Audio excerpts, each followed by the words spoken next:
Kana kay why moderator, why maka-object? Brother Romulo, akong pautana. Kana bang Matthew 16:18 nga dunay church diha, giangkon ba ninyo nga kamuna Roman Catholic or one holy o unsay ngalan ana kamuna? Empirically, contextually, at the same time implicitly, yes. Nga naman, kanang pagsulti ni Kristo ba nga, et forte inferi non prevalibus adversus iam. Even the gates of hell shall not prevail against it. Implied, implicit na kanang maong iglesia ha, gikan sa pagkatukod, wag yun ang awa ang ilaw.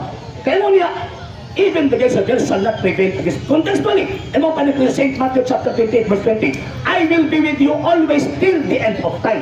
Laing support na po na sa tawag inang pagpamatuon na kanang mga iglesia hawa na mawa. Magpabili na nga naman kay 1 Timothy chapter 2 verse 4, ang katuyuan ng Hesus Kristo kaluwasan man alang sa tanang gitawag og mga tao. So imposible nga tawag inang Seventh-day Adventista kay migawas ang Seventh-day Adventist 1863. So kung saan ng iglesia, historically speaking mo ang iglesia Katolika, Apostolika, Romana. Ingon ka implicitly. Asa dapit implicitly nga nakasuwat ang Roman Catholic. Kana implicit ha? Minaw ta kung Answered. sorry. Answered na. Oh, yes. Nga naman, imon na ba? Et forte inferi non prevalibus adversus iam. Even the gates of hell shall not prevail against it. But ipasabot from the time of the foundation until now, wa na mawa.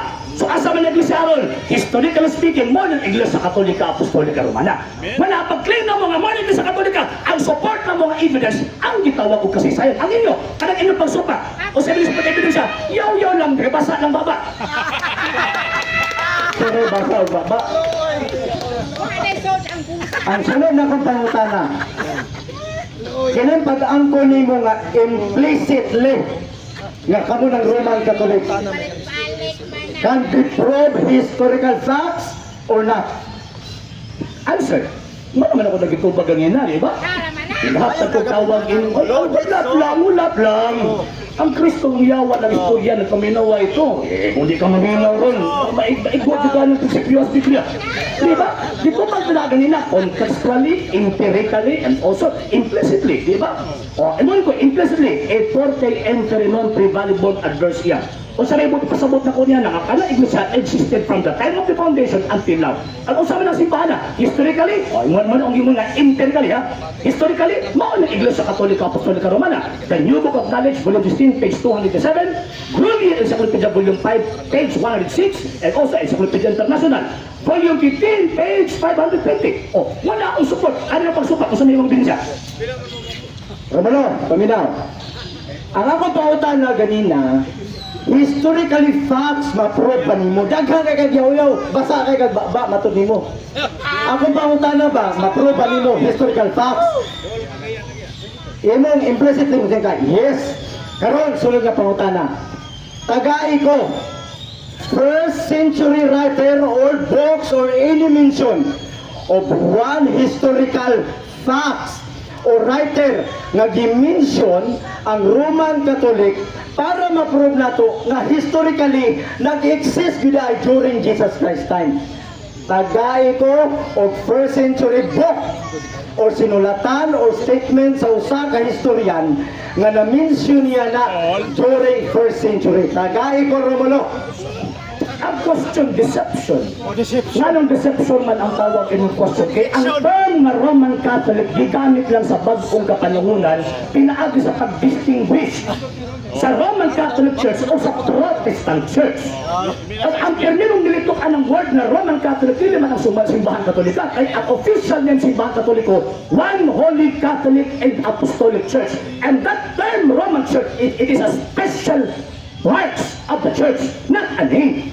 Pero karon lang nahibawa na Roman Catholic, kaya mo man na ang naandan na pulong.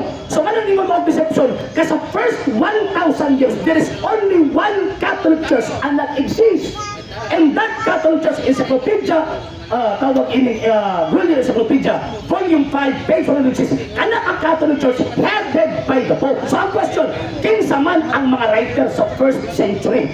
Kinsa man ang mga writer, mga tawag ng mga Kristiyanos, mga tawag ini kuan kay sa first century ang Nitong anak concerning Christian Church, mao si tawag ng Josephus. Pagka second century ka ng maong Christian Church, ewan pa ni St. Ignatius, gitawag sa Katoliko. Di ba? Kung ano katawa man ka? Di ba? Gitawag sa Katoliko. Lalo lang kayo, for the first 1,000 years, again, there is only one Catholic Church. Ang nag-exist, and that Catholic Church, mauna ang headed by the Pope. So, Next question. Sa hindi pa po nakapag-follow sa mga pages po natin, i-follow nyo po yung mga pages po natin, RJ Horolanciano II, TV Apolia Punto Argumento page, Kuya Apologies TV page, and RJ's Vlog 2022. And pwede rin po kayo mag-send po dyan ng Facebook stars. And also, sa ating po mga channels, sa hindi po nakapag-subscribe, i-subscribe po ninyo yung mga channels natin, Dalay Catholic, Apologies International Official, RJ Santo II TV, Kuya Apologies TV, and Barrio Kawayan Religious Forum.